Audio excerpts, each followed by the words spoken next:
Can you hear me now? Most likely. Sorry about that. I was trying to stream a TV show earlier, and what I need to do is I need to change the sound settings so that it doesn't pick up my voice and other things around the room and its own sound coming out of the computer, so I forgot to switch it back. Thank you for saying something. Thank you very much. And fortunately, we're not that far into the story. As I was just saying, I'm really not that far in.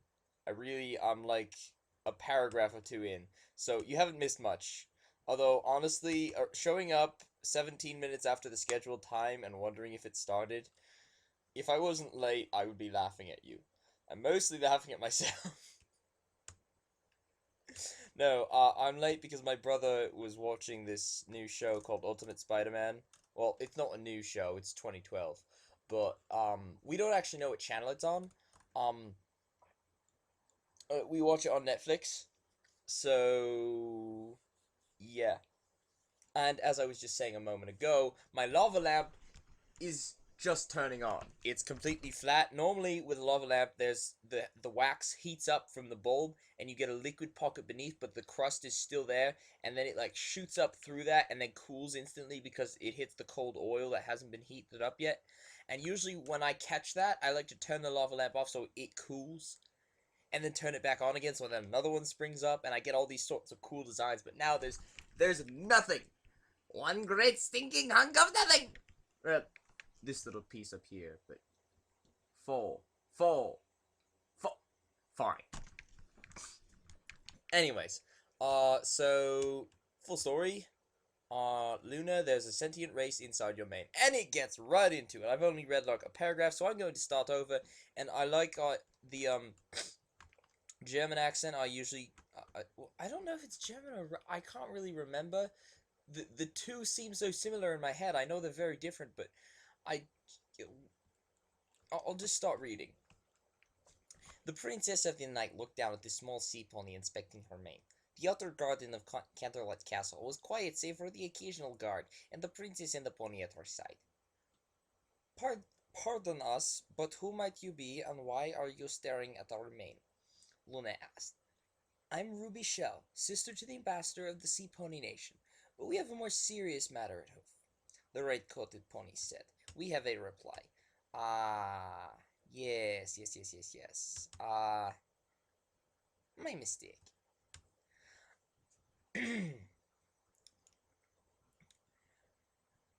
You appear to have something in your mane.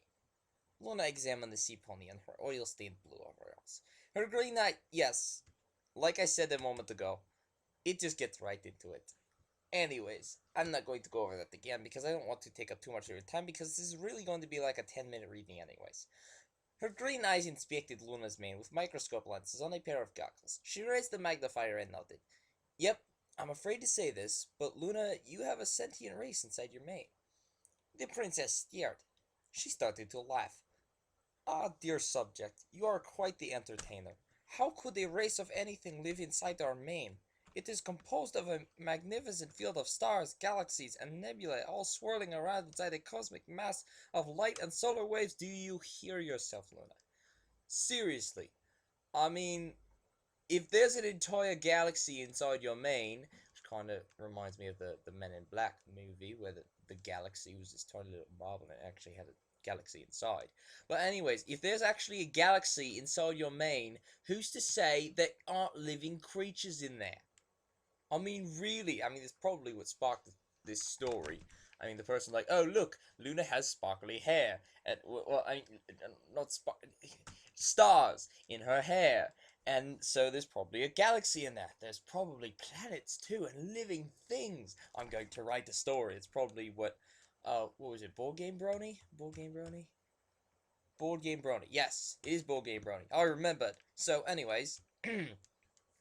Luna examined the sea pony in her oil-stained blue overalls. Her green eyes inspected Luna's mane with a microscope lenses on a pair of goggles. She raised the magnifier and nodded. Yep, I'm afraid to say this, but Luna, you have a sentient race inside your mane. The princess stared. She started to laugh. Ah, dear subject, you are quite the entertainer. How could a race of anything live inside our mane? It is composed of a magnificent field of stars, galaxies, and nebulae all swirling around the cosmic mass of light and solar waves. This is what I just was. Yes, all of that is true, Ruby Shell said. But it is also why we're dealing with a very serious situation, because, if I'm correct, this race has spacefaring capabilities. Oh no, they are traveling around inside her name. Luna chuckled. How interesting. We see no reason why there would be anything. A small explosion ripped out apart a star inside Luna's main. The ensuing detonation sent a miniature shockwave into the surrounding space as the color of her hair turned from deep blue to darker purple with the blast of light and energy.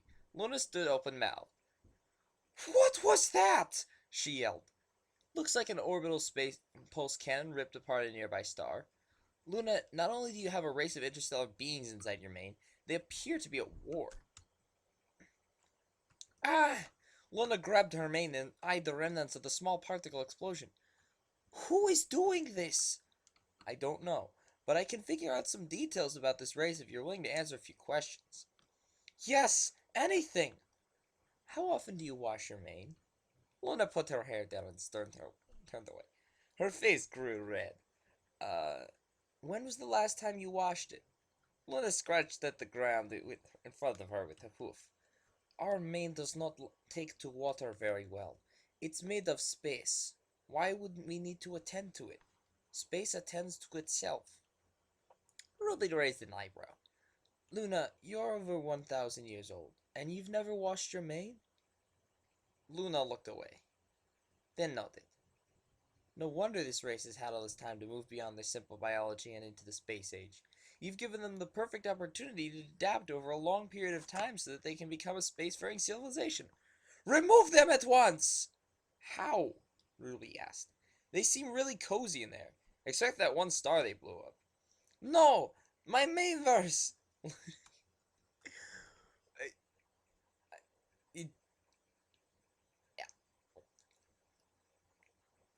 Luna yelled.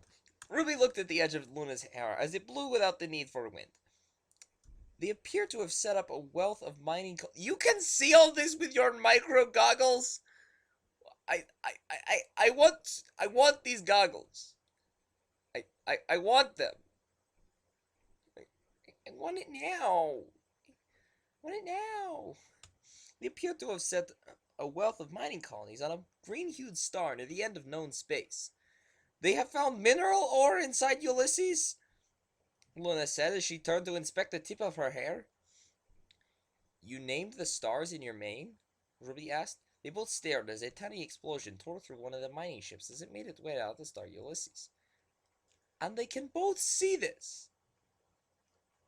Sabotage! Get out of our main! Luna bellowed as the royal Canterlot voice echoed through her main and shook each ship in its place. The fleet of mine vessels turned as small points of light opened up nearby. They shot into the wormhole as it closed around them, leaving nothing but bits of debris floating in Luna's hair. Ha! Even this small race respects the authority of the Princess of the Night. A circle of light opened up in Luna's tail.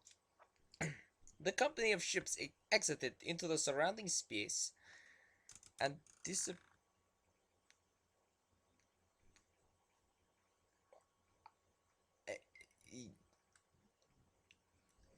Okay. Disappeared within a nearby star. Ruby inspected it closely. They appear to have opened up a warp gate into your Tailverse.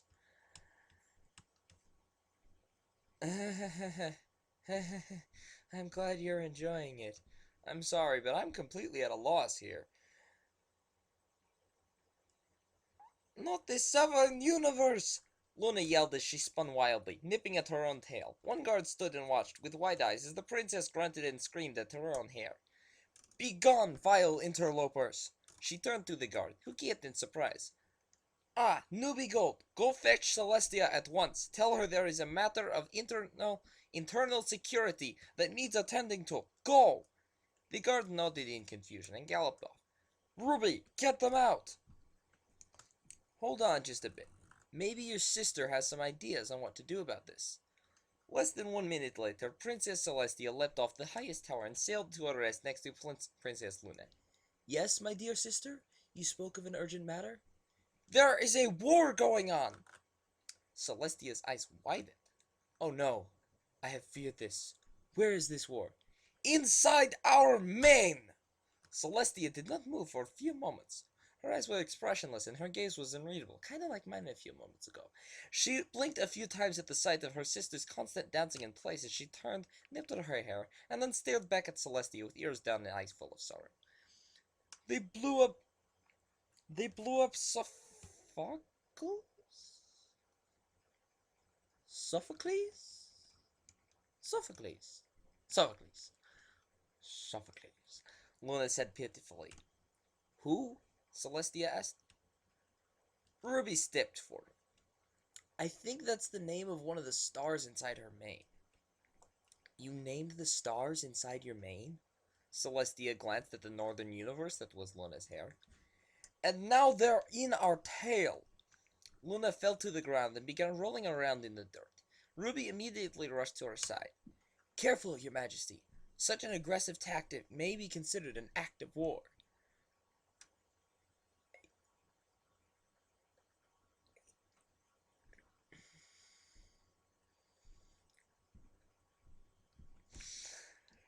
Ruby walked up to the Celestia.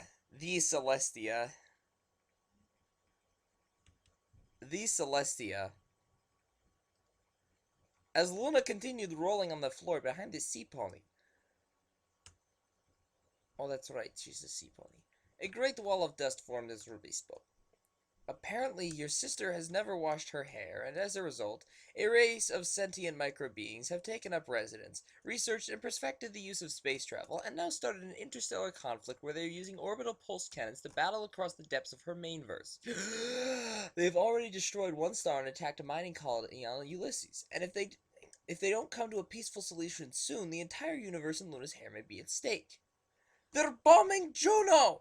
Luna said as small black puffs of smoke stood suspended in space within the center of her tail. She began to roll on the ground ever more furiously. Is there no way to come to peace talks? Celestia asked the sea pony. I'm not sure, Ruby Shell said. The fighting is intense, and I'm sure the mining colony at Ulysses was a civilian target. The two sides of this conflict may already be attempting such talks. Wash them out! Flood the universe with torrential shampoo showers! Luna yelled amidst a dust cloud. Ruby turned to the princess. Their ships may be coded against such an assault, and we might end up wiping our civilian targets in the process. Such a maneuver would hinder our options in space. Right, Celestia said, and I don't think the extermination of an entire race would sit well with any pony. They're lice! Luna yelled. They don't count! Ah! A small black hole opened near the edge of known space in Luna's tail. They've activated a doomsday weapon, Ruby said as she inspected the growing darkness at the tip of Luna's southern universe. We have to act fast. Dear sister, Celestia said as she approached, I can't destroy them without harming an entire race, but we can sever the problem from you. We're going to have to remove all the hair on your mane and tail. No! Luna yelled as she turned to stare at the baseball-sized black hole now making its way further across her terriverse. It must be... This reminds me of an image of Nightmare Moon. It was actually a comic between Nightmare Moon and Piggy Pie. I was like, Nightmare Moon, you are bald. What? No! This is just our helmet! I can't remember what it was. Celestia motioned to the guard, Newbie Gold, as he ran into the castle and came out with a pair of diamond scissors. These can cut the hair of any pony. Even mine, Celestia said. Hold still, Luna. What? I find it interesting that they have scissors for cutting hair. None of them ever cuts their hair, except maybe Rarity trimming a few loose ends. None of them cuts their mane.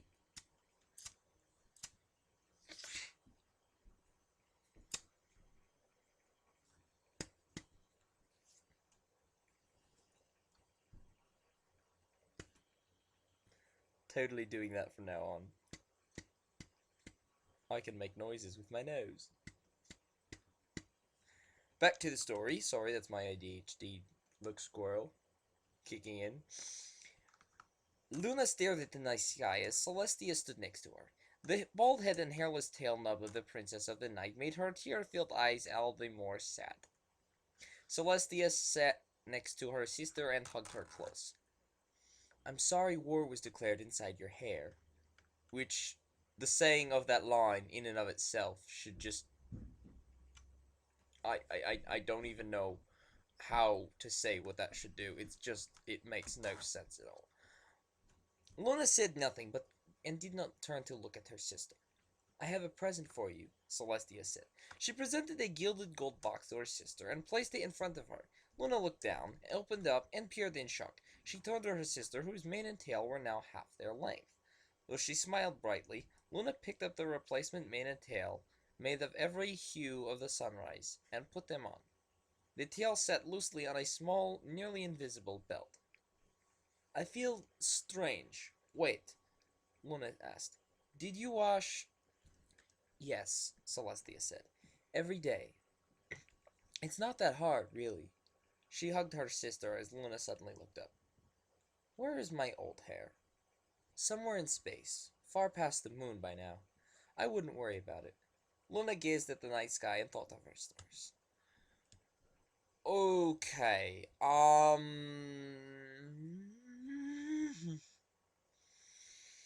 I did not enjoy that, but I really can't criticize it. I mean, it is labeled as random. I don't know where at this point. It's on a different page, but it's labeled as random and comedy, and I guess it's not my type of comedy. It's a little overwhelming. It morally just confused the crap out of me. I mean, if that was your goal, Game Boy Brony, if you were trying to just you know, whatever that Jackie Chan meme is. But honestly, that's the face I'm imagining throughout this entire story. It's just it makes no sense at all.